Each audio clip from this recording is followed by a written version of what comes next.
Welcome to BV9 news. ముందుగా headlines చూద్దాం. రేవంత్ రెడ్డి సభలో సస్పెన్షన్ పై వ్యాఖ్యలు. సభలో ఎవరిని సస్పెండ్ చేయలేదన్న రేవంత్. ప్రతిపక్షాలను గౌరవిస్తానన్న సీఎం రేవంత్. ప్రతిపక్ష స్వరం వినేందుకు సిద్ధమన్న సీఎం.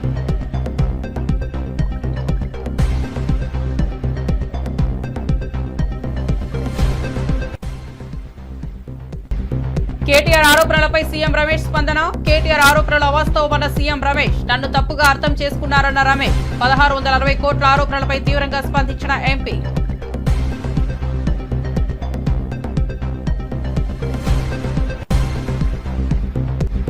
తిరుమల శ్రీవారిని దర్శించుకున్న హోంమంత్రి. కుటుంబ సమేతంగా శ్రీవారి ఆశీస్సులు పొందిన అనిత. తిరుమలలో ఆధ్యాత్మిక యాత్ర చేసిన వాకల్పూడి అనిత.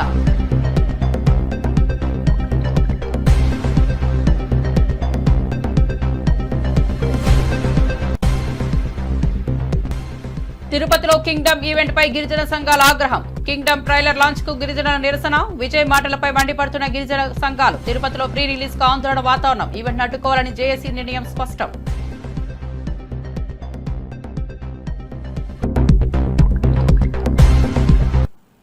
ఇక వార్త వివరాల్లోకి వెళ్తే తిరుపతిలో మాజీ మంత్రి పెద్దిరెడ్డి రామచంద్రారెడ్డి గన్మెన్ కాళేశా తొలగింపు చర్చనీయాంశంగా మారింది. భూమన కరుణాకర్ రెడ్డి ఆగ్రహం వ్యక్తం చేస్తూ ఈ చర్యను తీవ్రంగా ప్రతిస్పందించారు. 2 నెలల క్రితం పెద్దిరెడ్డి గాయపడినప్పుడు గన్మెన్ కాళేశా ఆయనకు సహాయం చేశారు. చిత్తూరు జిల్లా ఎస్పీ కార్యాలయంలో ఉద్యోగుల నియామకం జరుగుతుందని, అనేక మంది కానిస్టేబుల్స్, హోంగార్డులు నిత్యం పనిచేస్తున్నారని భూమన ఆరోపించారు. ఎస్పీ మణికంఠ ప్రభు భక్తిగా ఉంటే ప్రభుత్వానికి వశంగా ఉండాల్సిన పని లేదని ఆయన అన్నారు. మీరు చేసినటువంటి 2 రోజుల క్రితం సీనియర్ రాజకీయ నాయకులైనటువంటి పెద్దిరెడ్డి రామచంద్రారెడ్డి గారు తన కుమారుడు మిథున్ రెడ్డి రాజమండ్రి జైల్లో ఉన్న సందర్భంలో తనని కలవటానికి వెళ్తున్నప్పుడు 74 ఏండ్లకు పైగా వయసున్నటువంటి సీనియర్ సిటిజన్, అందులోనూ కూడా తనకు ఒక 2 నెలల ముందు చెయ్యి కూడా ఫ్రాక్చర్ అవ్వటం జరిగింది. ఆ జైలు ప్రాంగణానికి వెళ్ళటానికి ఇతరులకు అవకాశం లేని పరిస్థితులలో తనకు గన్మెన్గా ఉన్నటువంటి కాళేశా ఆ దిండు ఇంకొక వస్తువు ఏదో మోస్తున్నందుకు చిత్తూరు ఎస్పీ ఆ కాళేశాను సస్పెండ్ చేసినట్టుగా పత్రికల ద్వారా మనకందరికీ కూడా తెలియవస్తుంది. రామచంద్రారెడ్డి గారు తను అనుకుంటే 10 మంది సహాయకుల్ని పెట్టుకోగలిగేటువంటి వ్యక్తి ఆయన. అంటే ఆ సహాయకులను జైలు ప్రాంగణం వరకు వెళ్ళేటువంటి అవకాశం లేదు. దానికి తోడు ఆయన చెయ్యి ఫ్రాక్చర్ అయినటువంటి కారణంగా, అవి పట్టుకోవటానికి వీలు లేని కారణంగా ఆ కాళేశా అన్నటువంటి గన్మెన్ చేసినటువంటి ఔదార్యపూరితమైన మానవ సహాయాన్ని ఎస్పీ మణికంఠ గారు ఏమాత్రము సహించలేకపోయినట్టుగా ఉన్నది. తనని 3 నెలల పాటు సస్పెండ్ చేయటం జరిగింది. ఈ సందర్భంగా చిత్తూరు ఎస్పీ చాలా మంచి విషయాలను ఈ సస్పెన్షన్ ద్వారా చర్చకు దారి తీసేటట్టు చేశారు కూడా. ఎందుకంటే నాకు రాష్ట్ర వ్యాప్తంగా అనిపిస్తున్నారు అని కానిస్టేబుళ్ల నుంచి వస్తున్నటువంటి ఆరోపణ. ఎందువల్లంటే ఇది మణికంఠ గారు చేసినటువంటి నేను చాలా తీవ్రమైన నిర్ణయం ఇది, తప్పు చేసిన వాడిని క్షమించను అని ఆయన తీసుకున్న నిర్ణయం తరువాత రాష్ట్ర వ్యాప్తంగా ఉన్నటువంటి ఏఆర్ కానిస్టేబుళ్ల వైపు నుంచి వస్తున్నటువంటి విషయం ఏంటంటే, మనకు దాదాపు 26 జిల్లాలు ఉన్నాయి. 26 జిల్లాలలో కూడా ఎస్పీలందరూ కూడా ఉన్నతాధికారులకు అందరికీ కూడా దాదాపు 10 మందికి పైగా కానిస్టేబుళ్లు వాళ్ళ బంగళాలలో పనిచేస్తున్నారు. 10 మందిని ఉంచుకునేటువంటి హక్కు ఆ ఎస్పీలకు లేనే లేదు. ఎస్పీ తనకొచ్చినటువంటి జీతంతోనే తను ఎవరినైనా సహాయకులుగా నియమించుకోవాలనుకుంటే తన జీతంలో చేసుకోవాలా. అమరావతిలో అవినీతికి సంబంధించి టీడీపీ నేత చంద్రబాబుపై తీవ్ర విమర్శలు వెలువెత్తుతున్నాయి. వైఎస్ఆర్సీపీ అధికార ప్రతినిధి కారుమూరి వెంకటరెడ్డి ఆయనపై అవినీతి ఆరోపణలు చేశారు. చంద్రబాబు సింగపూర్లో తనకు కావాల్సిన కంపెనీతో అగ్రిమెంట్ కుదుర్చుకుని 1,00,000 కోట్ల దోపిడీ లక్ష్యంగా ప్రయత్నిస్తున్నారని ఆరోపించారు. ఈ దఫా చంద్రబాబు చర్యలు రాష్ట్ర రాజకీయాల్లో చర్చనీయాంశంగా మారాయి. అవినీతిపై ఆందోళన వ్యక్తం చేస్తూ అధికార ప్రతినిధులు చంద్రబాబు ప్రణాళికలను తీవ్రంగా విమర్శిస్తున్నారు. చెల్లికి జరగాలి మళ్లీ మళ్లీ పెళ్లిలాగా ఆల్రెడీ అమరావతికి జరగాలి మళ్లీ మళ్లీ శంకుస్థాపనలాగా ఆల్రెడీ అనేక సార్లు అంతకుముందు శంకుస్థాపన జరిగి సాక్షాత్తు ప్రధానమంత్రి నరేంద్ర మోడీ గారి చేత రెండోసారి కూడా శంకుస్థాపన చేశారు. జరగాలి మళ్లీ మళ్లీ పెళ్లిలాగా ఇప్పుడు అమరావతి ఏరియాలో స్టార్టప్ ఏరియా అని ఒకటి ఒక 1690 ఎకరాలను అంతకుముందు చంద్రబాబు నాయుడు గారి ప్రభుత్వం సింగపూర్ కన్సార్టియం అప్పచెప్పింది. ఎవరి సింగపూర్ కన్సార్టియం అంటే వీళ్ళు సింగపూర్ ప్రభుత్వం కాదు, సింగపూర్ లో ఉన్నటువంటి ప్రైవేటు సంస్థలు. అంటే మంత్రి ఈశ్వరన్ సింగపూర్ లో అవినీతి చేసినటువంటి మంత్రిగా జైలుకి వెళ్ళొచ్చినటువంటి సింగపూర్ మంత్రి ఈశ్వరన్. ఎందుకంటే సింగపూర్ అనేది అవినీతి రహిత దేశాల్లో నెంబర్ 3 పొజిషన్ లో ఉంటుంది. అంటే సింగపూర్ లాంటి దేశాల్లో అవినీతి జరగదు, చాలా రేర్ కేసు. అలాంటిది ఒక మంత్రి ఈశ్వరన్ అనేటటువంటి వ్యక్తి చంద్రబాబు నాయుడు గారికి అత్యంత సన్నిహితుడు. అతను ఆల్రెడీ అవినీతి కేసులో ఫార్ములా 1కి సంబంధించినటువంటి కేసులో ఆల్రెడీ అరెస్ట్ అయ్యి జైలుకు కూడా వెళ్లి జైలు శిక్ష కూడా అనుభవించి బయటికి వచ్చాడు. సో ఇప్పుడు సింగపూర్ వెళ్తుంది కూడా మళ్ళీ దానికోసం అనేది ఈరోజు క్లియర్ గా అర్థమవుతుంది. ఎందుకంటే సింగపూర్ కన్సార్టియంతో మళ్లీ ఆ ఒప్పందాన్ని ఏదైతే రీస్టార్ట్ చేసుకోవాలంటే చెల్లికి జరగాలి మళ్లీ మళ్లీ పెళ్లిలాగా, మళ్లీ అవినీతికి జరగాలి అగ్రిమెంట్లు మళ్లీ మళ్లీ లాగా ఇప్పుడు చంద్రబాబు నాయుడు గారు అవినీతికి అంతు పొంతు లేకుండా ఇష్టం వచ్చినట్టుగా ప్రతి దాంట్లో అవినీతే కాబట్టి ఇప్పుడు అమరావతి అనేది అవినీతికి పరాకాష్ట కాబట్టి దాంట్లో 1,00,000 కోట్ల దోపిడీకి ఇప్పుడు ఆ స్టార్టప్ ఏరియాతో ప్లాన్ చేస్తున్నారనేది మరొకసారి స్పష్టంగా అర్థమవుతుంది. స్టార్టప్ ఏరియా పేరుతో 1691 ఎకరాలను అప్పుడు చంద్రబాబు నాయుడు గారి ప్రభుత్వం సింగపూర్ సంస్థల కన్సార్టియంకి అప్పచెప్పింది. సో దాంట్లో 371 ఎకరాలనేమో ఇక్కడ రాష్ట్ర ప్రభుత్వం మౌలిక సదుపాయాలు కేటాయించి డెవలప్ చేయాలి, ఒక 5,000 కోట్ల పైగా ఖర్చు అయ్యిందని అప్పుడే ప్రపోజల్ పెట్టారు. తొలి విడతలో మొత్తం రెండో దశలో కానీ మొత్తం 250 ఎకరాలని సింగపూర్ కన్సార్టియంకి ఉచితంగా అప్పచెబుతారు. 170 ఎకరాలను ఫ్లాట్ చేసి అమ్ముతారు. వాళ్ళు ఒకవేళ ప్రభుత్వంగానే ఒప్పందం ఒకవేళ రద్దు చేసుకుంటే ఒప్పందం 150 రెట్లు 150% మేర అపరాధ సూచన వాళ్ళకి చెల్లించాలి సింగపూర్ కన్సార్టియంకి. అలాంటి ఒప్పందాలు పెట్టుకున్నారు. రెండోది ఎక్కడ ఏమైనా కోర్టు కేసులు వస్తే లండన్ కోర్టుకు వెళ్లి అక్కడ కోర్టులోనే పరిష్కరించుకోవాలనేటువంటి పెట్టారు. అదేవిధంగా బ్యాంకు రుణాలని అన్ని ఇక్కడ ప్రభుత్వమే కట్టాలి. సో మొత్తంగా చూస్తే ప్రభుత్వం ఏదైతే ఇక్కడ డబ్బులు ఖర్చు పెట్టి రాష్ట్ర ప్రభుత్వం ఆ డబ్బులు ఏదైతే ఖర్చు పెట్టినటువంటి డబ్బులతో అభివృద్ధి చేసినటువంటి ఆ ప్రాజెక్ట్ ని 58% వాళ్ళకి లాభాలన్నీ వాళ్ళకి ఇస్తారు, 42% రాష్ట్ర ప్రభుత్వం దగ్గర ఉంటుంది. వాళ్ళు కేవలం ఆ కంపెనీలో 300 కోట్లు పెట్టుబడి పెడితే ఒక 50,000 కోట్లకు పైగా దోపిడీకి వాళ్ళకి అవకాశం ఉంటుంది. మొత్తంగా 1,00,000 కోట్ల రూపాయలు ఒక దోపిడీకి సంబంధించినటువంటి మాస్టర్ ప్లాన్ కి వీళ్ళు రూపకల్పన చేశారు. దానిలో భాగంగానే చెల్లికి జరగాలి మళ్లీ మళ్లీ పెళ్లిలాగా ఈ ప్రాజెక్టుకి మళ్లీ చంద్రబాబు నాయుడు గారు అవినీతికి భేదం వేస్తూ మరొకసారి దీని మీద వెళ్తున్నారు. ఆ రోజు సింగపూర్ ప్రభుత్వం వీళ్ళ సింగపూర్ కన్సార్టియం ఏదైతే ఉందో వాళ్ళు ఆంధ్రప్రదేశ్ రాష్ట్ర ప్రభుత్వానికి ఒక లేఖ రాశారు, మేము ఒప్పందం రద్దు చేసుకుంటున్నాం. ఎందుకంటే వీళ్ళ అవినీతి అంతా బయట పెడతారు కాబట్టి జగన్మోహన్ రెడ్డి గారి ప్రభుత్వం ఉంది కాబట్టి అప్పుడు రద్దు చేసుకున్నారు. ఇప్పుడు మళ్లీ దాన్ని ఏదైతే రీస్టార్ట్ చేయడం కోసం చంద్రబాబు నాయుడు గారు మరి ఈశ్వరన్ గారిని అర్ధరాత్రి వెళ్లి కలుస్తాడో లేదంటే మరి అక్కడ ఏం జరిగింది అనేది అన్ని ఇప్పుడు బయటకు రావు కాబట్టి ఇక్కడైతే మన మీడియా అంతా ఉంటది. అక్కడంటే చంద్రబాబు నాయుడు గారు ఏది చూపిస్తే అదే వార్త కాబట్టి సో మరి ఇప్పుడు అక్కడ సింగపూర్ ఈశ్వరన్ గారిని రహస్యంగా కలిసి మళ్ళీ ఏ ఒప్పందాలు కుదురుస్తారు లేదా సింగపూర్ ఈశ్వరన్ గారి మనుషులతో ఒప్పందం కుదురు చేసుకుని, ఎందుకంటే ఆయన ఆల్రెడీ జైలుకి వెళ్ళి వచ్చున్నాడు కాబట్టి సో ఈ దోపిడీకి ఏ విధంగా దోపిడీని తీసుకెళ్తారో చూడాల్సి ఉంది. ఖచ్చితంగా దీంట్లో అయితే ఒకటి అమరావతి పేరుతో చంద్రబాబు నాయుడు గారు అభివృద్ధి అనేటటువంటిది పూర్తిగా గాలికి వదిలేసి పూర్తిగా అవినీతిని పరాకాష్ఠగా చేర్చి 1,00,000 కోట్ల రూపాయలు కోవూరు ఎమ్మెల్యే వేమిరెడ్డి ప్రశాంత్ రెడ్డిపై నల్లపరెడ్డి ప్రసన్న కుమార్ రెడ్డి చేసిన అనుచిత వ్యాఖ్యలపై 5 వైసీపీ నేతలకు నోటీసులు ఇవ్వడం కలకలం సృష్టించింది. అనురూప్ రెడ్డి, పచ్చిపాల రాధాకృష్ణ, హరిప్రసాద్ కోవూరు పోలీస్ స్టేషన్లో విచారణకు హాజరయ్యారు. అయితే మాజీ మంత్రి అనిల్, వీరి చలపతిరావు విచారణకు హాజరు కాలేదు. ఈ పరిణామాలు రాష్ట్ర రాజకీయాల్లో చర్చనీయాంశంగా మారాయి.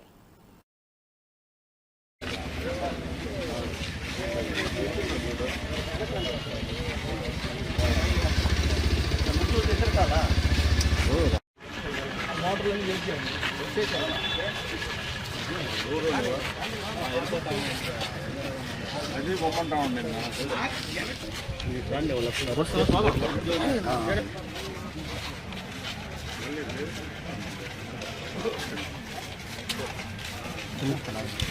రాయలసీమ చూడరా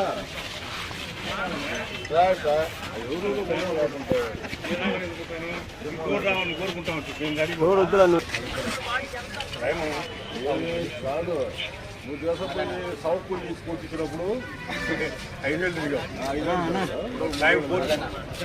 వాళ్ళలో చేయలేదు నువ్వేదో పెద్ద పేపర్ అయింది అనుకుంటా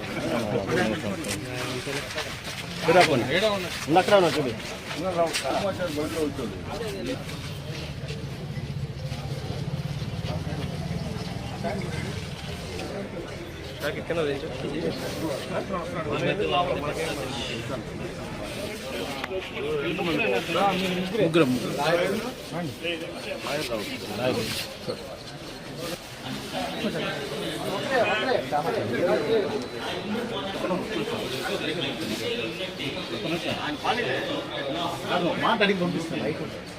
మాట అడిగి పంపిస్తాను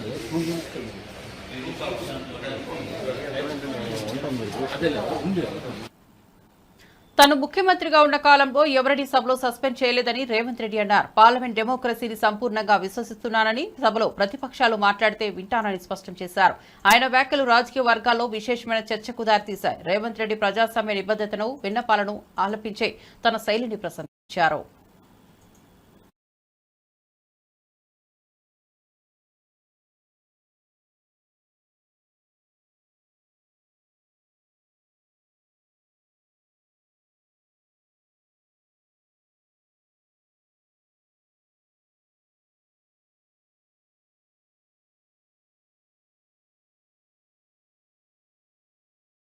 తెలంగాణ రాష్ట్ర ఏర్పాటు ప్రక్రియలో వారు భాగస్వాములు కాకపోయినా ఈరోజు తెలంగాణ రాష్ట్రం ఏర్పాటులో జైపాల్ రెడ్డి గారి పాత్రను ఎవ్వరు తీయలేరు.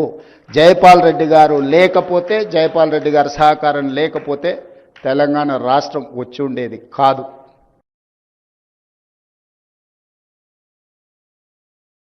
తెలంగాణ రాష్ట్ర ఏర్పాటు ప్రక్రియలో వారు భాగస్వాములు కాకపోయినా ఈరోజు తెలంగాణ రాష్ట్రం ఏర్పాటులో జైపాల్ రెడ్డి గారి పాత్రను ఎవ్వరు తీయలేరు.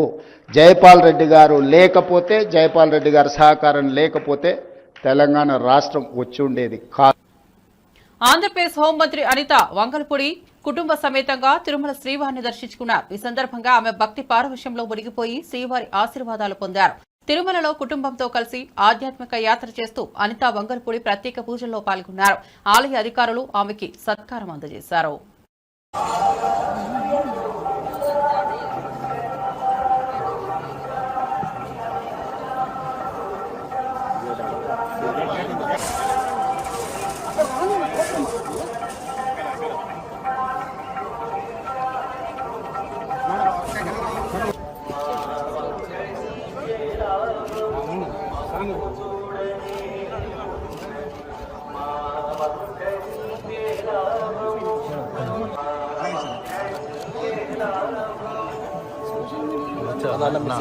వచ్చేవాళ్ళ ఇంకా సార్ మాకు రాదు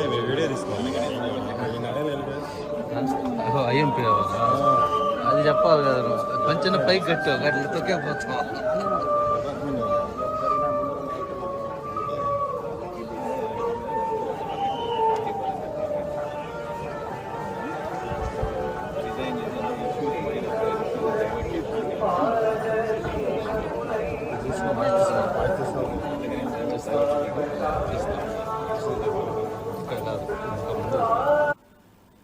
రేవంత్ రెడ్డి పంపిన స్క్రిప్ట్ చదివి BJP MP CM Ramesh confusion లో పడ్డారు. 4-5 నెలల క్రితం ఎమ్మెల్సీ కవిత జైల్లో ఉన్నప్పుడు కేటీఆర్ నా దగ్గరికి వచ్చి బీఆర్ఎస్ ను బీజేపీలో విలీనం చేస్తారని చెప్పినట్లు సీఎం రమేష్ సంచలన వ్యాఖ్యలు చేశారు. కవిత జైలు నుంచి విడుదలైన తేదీ ఆగస్టు 28, 2024. ఈ సందర్భంలో ఈ వ్యాఖ్యలు రాష్ట్ర రాజకీయాల్లో హాట్ టాపిక్ అయ్యాయి. ఢిల్లీలో జైల్లో ఉన్నప్పుడు నువ్వు ఢిల్లీకి వచ్చి నా దగ్గర టైం తీసుకొని మా ఇంటికి వచ్చిన మాట వాస్తవం కాదా? ఇంట్లో సీసీ కెమెరాలు ఉన్నాయి, నేను తీసి మీడియాకి ఇస్తా. నువ్వు ప్రెస్ మీట్ పెట్టి దీనికి సమాధానం చెప్పు. మా ఇంటికి వచ్చి ఏం మాట్లాడినారు? మేము చేసిన అవినీతి అన్నీ కూడా ఈడీ సిబిఐ రాకుండా, లేకుంటే కవితను బయటికి వదిలేదానికి ఏర్పాటు చేయండి. మేము బీఆర్ఎస్ పార్టీ దేనికైనా సిద్ధం. మేము బీజేపీలో మెర్జ్ చేయాలన్నా కానీ, బీజేపీతో అలయన్స్ పెట్టుకోవాలన్నా కానీ దేనికైనా సిద్ధం. అంటే నేను తీసుకునే నిర్ణయం కాదు, పెద్దలతో మాట్లాడి చెప్పాలని. పెద్దలతో మాట్లాడిన తర్వాత మనం ఎలక్షన్స్లో ఏం చెప్పాం? ఈ బీఆర్ఎస్ పార్టీ అవినీతి పార్టీ, దీంతో కలిసే సమస్య లేదు. అయినా కూడా బీఆర్ఎస్ పని అయిపోయింది. పార్లమెంట్లో ఒక సీట్ రాలేదు, గవర్నమెంట్ లేదు, ప్రజలు వాళ్ళని చీకొట్టారు. అటువంటి వాళ్ళతో మనం కలిసే సమస్య లేదని చెప్పిన తర్వాత నువ్వు ఎంత బాధపడి, నువ్వు ఒక 4-5 నెలల కిందట కవిత ఢిల్లీలో జైల్లో ఉన్నప్పుడు నువ్వు ఢిల్లీకి వచ్చి నా దగ్గర టైం తీసుకొని మా ఇంటికి వచ్చిన మాట వాస్తవం కాదా? ఇంట్లో సీసీ కెమెరాలు ఉన్నాయి, నేను తీసి మీడియాకి ఇస్తా. నువ్వు ప్రెస్ మీట్ పెట్టి దీనికి సమాధానం చెప్పు. మా ఇంటికి వచ్చి ఏం మాట్లాడినారు? మేము చేసిన అవినీతి అన్నీ కూడా ఈడీ సిబిఐ రాకుండా, లేకుంటే కవితను బయటికి. కడప జిల్లా గండి క్షేత్రంలో ఫ్లెక్సీ వివాదం రగులుతోంది. శ్రావణ మాసం ఉత్సవాల్లో భాగంగా మోడీ, పవన్ కళ్యాణ్ ఫోటోలతో జనసేన నేతలు బ్యానర్ ఏర్పాటు చేశారు. ఈవో వెంకట సుబ్బయ్య ఆలయ ప్రాంగణంలో ఫ్లెక్సీలు ఏర్పాటు చేయకూడదని చెప్పడంతో జనసేన నాయకుల మధ్య వాగ్వాదం చోటు చేసుకుంది. పరిస్థితి ఉద్రిక్తం కావడంతో ఈవో కాళ్లు పట్టుకుని క్షమాపణ చెబుతానని, వదిలిపెట్టమని విన్నపం చేశారు. జరుపుకోవాల్సిన సందర్భంలో ఈరోజు మనకి పవన్ కళ్యాణ్ గారికి జరిగినటువంటి అవమానం మేము జనసైనికులంతా భరించాలనుకుంటున్నాం. రాష్ట్ర వ్యాప్తంగా మేము ఒకటే క్వశ్చన్ చేస్తున్నాం, అయ్యా మీరెందుకు పవన్ కళ్యాణ్ గారి మీద కక్ష కట్టారు? మీరెందుకు ఇలాంటి దూరం చేస్తున్నారు? ఈరోజు మీరు హరియాణా మీరు సినిమా మీద కూడా ఇలా చేసి అవమానాలు పడేలాగా చేస్తున్నారు రాష్ట్ర వ్యాప్తంగా. అదేవిధంగా మేము ఈరోజు భక్తి శ్రద్ధలతో ఈరోజు గండి క్షేత్రంలో మేము పవన్ కళ్యాణ్ గారి, నరేంద్ర మోడీ గారి యొక్క బ్యానర్ కట్టింటే దాన్ని కూడా నిర్దాక్షిణంగా చింపివేయడం జరిగింది. మేము ఏమంటున్నామో, భక్తిగా శ్రావణ శనివారం రోజు దర్శించుకోండి అని ఆహ్వానం తెలుపుతూ దాంతో పవన్ కళ్యాణ్ గారి, దేవుడు ఆంజనేయ స్వామి గారి బ్యానర్ వేస్తుంటే దాన్ని నిర్దాక్షిణంగా చింపడం జరిగింది. దానికి ఎందుకని ప్రశ్నిస్తుంటే పార్లమెంట్ సభ్యులు దాడి చేయడం కూడా జరుగుతుంది మా పైన. ఇది తీవ్రంగా ఖండిస్తున్నాము. రాష్ట్ర వ్యాప్తంగా మేము ఇదే చెప్తున్నాము, పవన్ కళ్యాణ్ గారికి అవమానం జరిగే రీతిలో ఎవరైనా ప్రదర్శిస్తే మేము ఓర్చుకునేది లేదు. జనసైనికులు అందరూ చెప్తున్నాము, దయచేసి మనసులో పెట్టుకోండి, ఏ రాజకీయ పార్టీలైనా కూడా పవన్ కళ్యాణ్ గారికి సముచిత న్యాయం జరగాలి. ఏ పార్టీ, వైసీపీ కానీ ఇంకోటి కానీ మా మీద జరిగేటువంటి అవమానాలని తగ్గించుకోవాలని చెప్పేసి తెలియజేస్తున్నాం. ఇది ఇంతటితో తగ్గదు, రాష్ట్ర వ్యాప్తంగా తీసుకోబోతామని కూడా తెలియజేస్తూ జై జై జై.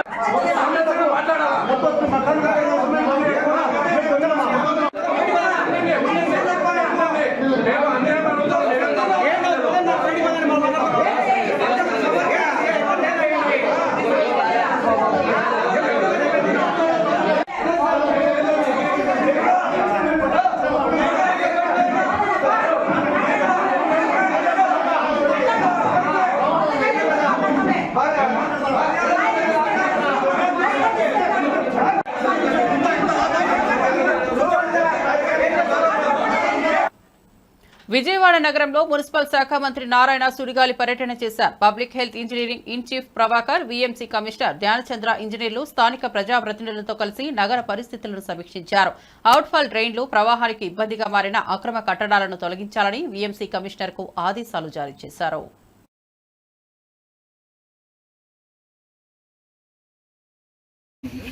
అవసరమైపోతే వాటర్ తెలకుండా డైరెక్ట్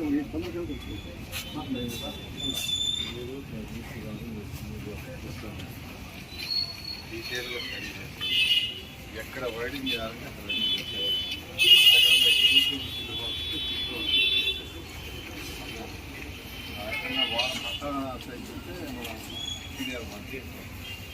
నీట్గా మనకు 3 నెలల్లో విజయవాడ ఉన్న మొత్తం కంప్లీట్గా వాటర్ లాగింగ్ అనేది ఉండదు. ముఖ్యంగా చెప్పాలంటే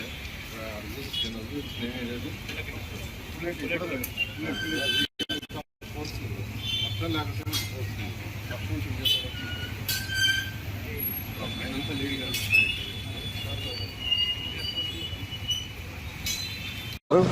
ఆ మార్కింగ్ ప్రకారం వదిలేసి మీరు ప్రహరీ గోడలు కానీ ఏదైనా కట్టుకోండి. పేదలు ఉంటే వాళ్ళకి ఖచ్చితంగా హౌసెస్ టిట్ హౌస్ కానీ ఎక్కడో హౌస్ ఇవ్వడం జరుగుతుంది. సరే, లాస్ట్ టైం బుడవేరు పొంగినప్పుడు విజయవాడ చాలా దారుణ.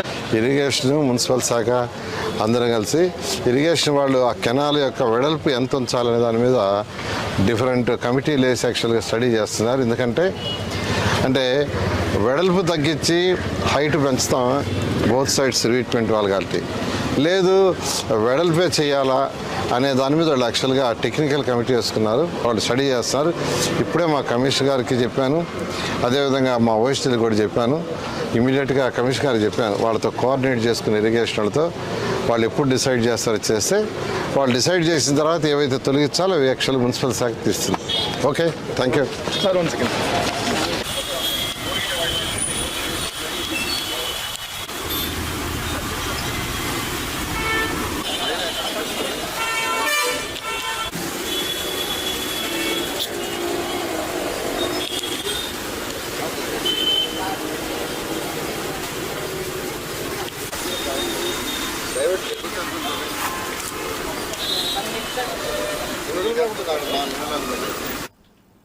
తిరుపతిలో కింగ్డమ్ ట్రైలర్ లాంచ్ కు భారీ ఏర్పాట్లు జరుగుతున్నాయి. అయితే ఈ ఈవెంట్ కు గిరిజన సంఘాల జేఏసీ నిరసన శాఖ తగులుతోంది. Vijay Deverakonda Retro pre release event సందర్భంగా గిరిజనులను కించపరిచే మాటలతో మాట్లాడారని ఆగ్రహం వ్యక్తం చేస్తున్నారు. ఈ వ్యాఖ్యలపై గిరిజన సంఘాలు తీవ్ర ఆందోళన వ్యక్తం చేస్తూ ట్రైలర్ లాంచ్ కు అడ్డుకునేందుకు సిద్దమవుతున్నాయి. ఈ పరిణామాలు తిరుపతిలో చర్చనీయాంశంగా మారాయి.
ఖచ్చితంగా అడ్డుకుంటాం. కింగ్డమ్ ఫ్రీ రిలీజ్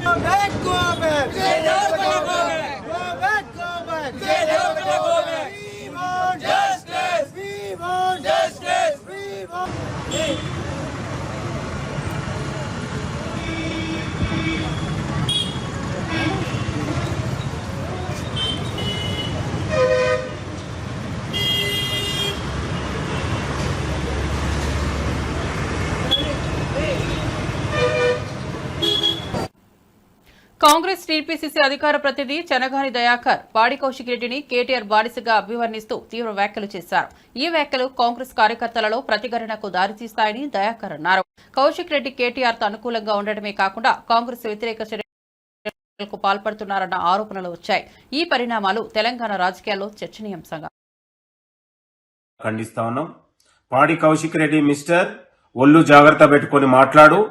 రాష్ట్ర ముఖ్యమంత్రి గారు 18 నెలలుగా తెలంగాణ రాష్ట్రాన్ని అభివృద్ధి పదంలో తీసుకెళ్లి ఇవాళ ప్రతిపక్షాలకు ఉన్నటువంటి వాళ్ళ బలహీనతలు కావచ్చు, గతంలో క్లబ్బులతోని ఇవాళ 10 ఏళ్ల పాటు తెలంగాణ ఆత్మగౌరవాన్ని దిగజార్చి బతికి ఇవాళ మొత్తం కూడా తన పదవిని అడ్డు పెట్టుకుని అనేక అక్రమాలు అవినీతి చేసినటువంటి దొంగల భరతం పడుతున్నటువంటి సందర్భంలో ఇవాళ పాడి కౌశిక్ రెడ్డి ఇవాళ కేటీఆర్ బానిసగా వ్యవహరిస్తా ఉన్నాడు తప్ప ఇవాళ రాష్ట్ర ప్రజలకు పాడి కౌశిక్ రెడ్డి మాటల్ని తెలంగాణ ప్రజలు ఎవరు సీరియస్ గా తీసుకునే పరిస్థితి లేదు. నేను అంటా ఉన్నాను, పాడి కౌశిక్ రెడ్డికి కాంగ్రెస్ పార్టీలో కనీసం టికెట్ ఇవ్వకపోతే పారిపోయి సిగ్గుతో తల ఉంచుకొని బీఆర్ఎస్ పార్టీకి పోయినటువంటి పరిస్థితి. నేను అంటా ఉన్నాను, తెలంగాణ రాష్ట్రంలో తెలంగాణ ప్రభుత్వంలో ముఖ్యమంత్రితో పాటు మంత్రులు 18 నెలలుగా ఐక్యంగా అన్నదమ్ముల్లా ఉండి తెలంగాణ అభివృద్ధి చేస్తున్నటువంటి విషయాన్ని ఇవాళ మీ అందరికీ తెలుసు. కాబట్టి కేటీఆర్ రాసలీలలు కావచ్చు, కేటీఆర్ అవినీతి చీకటి రహస్యాలను బయటపెట్టి ఇవాళ ఒకవైపు తెలంగాణ ప్రజలందరూ కూడా అతన్ని అరెస్ట్ చేయాలి, అతన్ని శిక్షించాలని ఒకవైపు ప్రజల మద్దతు వస్తుంటే ఇలాంటి పాడి కౌశిక రెడ్డి బానిసలు, కేటీఆర్ బానిసలు ఇవాళ తన స్థాయికి మించి మీడియాలో సంచలనాల కోసం, మీడియాలో వార్తల కోసం పాడి కౌశిక రెడ్డి పదే పదే ఇలాంటి వ్యవహారశీలుంటే ప్రజలు ఖచ్చితంగా నీకు దేశశుద్ధి తప్పదు, ఖచ్చితంగా ప్రజలు తిరుగుబాటు చేస్తారనే విషయాన్ని కూడా ఈ సందర్భంగా గుర్తు చేస్తా ఉన్నాం.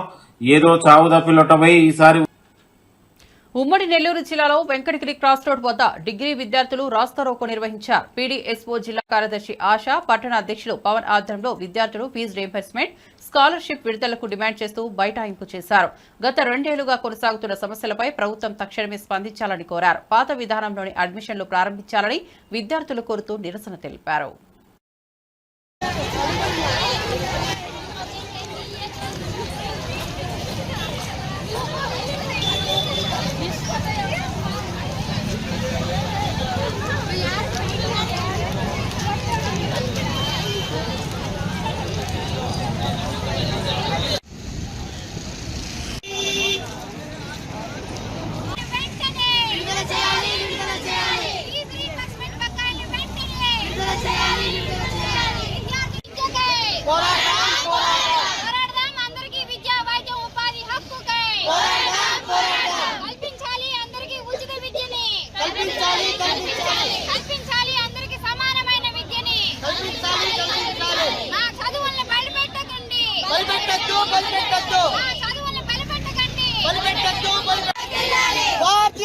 విద్యార్థుల ఐక్యత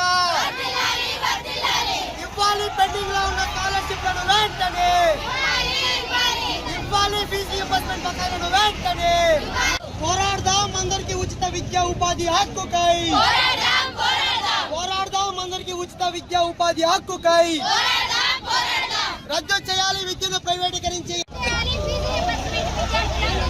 వర్తింపజేయాలి.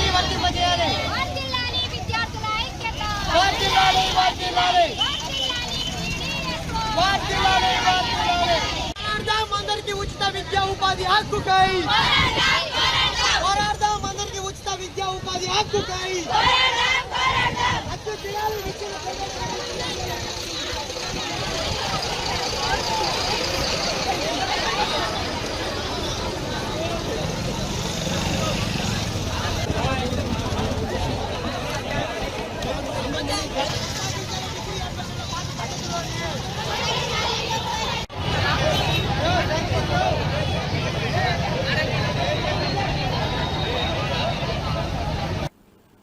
బాపట్ల జిల్లా చీరాల మండలం వాడరేవులో సముద్ర తీరంలో అపాయం జరిగింది.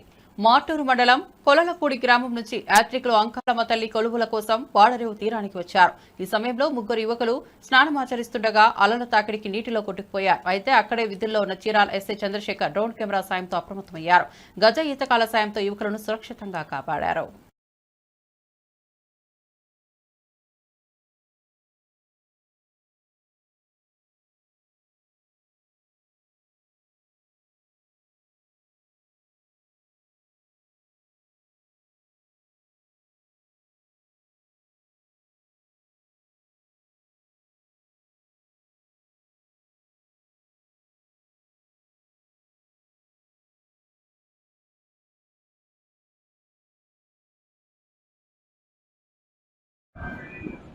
ఓడరేవు మరియు రామాపురం బీచ్ ప్రాంతాల్లో గౌరవ బాపట్ల జిల్లా ఎస్పీ గారైన తుషార్ జూడి హెబేష్ సార్, మోహన్ సార్ మరియు చీరాల రూరల్ సిఐ గారైన శేషగిరిరావు సార్ భద్రతగా వీటితో పాటు ప్రతిరోజు ఎస్పీ గారి ఆదేశాల మేరకు డ్రోన్ సర్వేలెన్స్ నిర్వహిస్తూ ఉన్నాము.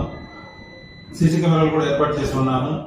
ఈ క్రమంలో ఈరోజు మధ్యాహ్నం సుమారు 1 గంట సమయంలో డ్రోన్ సర్వేలెన్స్ ఓడరేవు ప్రాంతంలో నిర్వహిస్తూ ఉండగా అక్కడ మాటూరు మండలంలోని కోళ్లపూడి గ్రామానికి సంబంధించిన అంకమ్మ తల్లి కొలుపుల కార్యక్రమానికి గౌడ కమ్యూనిటీకి సంబంధించిన ఎక్కువ మంది ప్రజలు సముద్ర స్నానానికి ఓడరేవు బీచ్కి రావడం జరిగింది.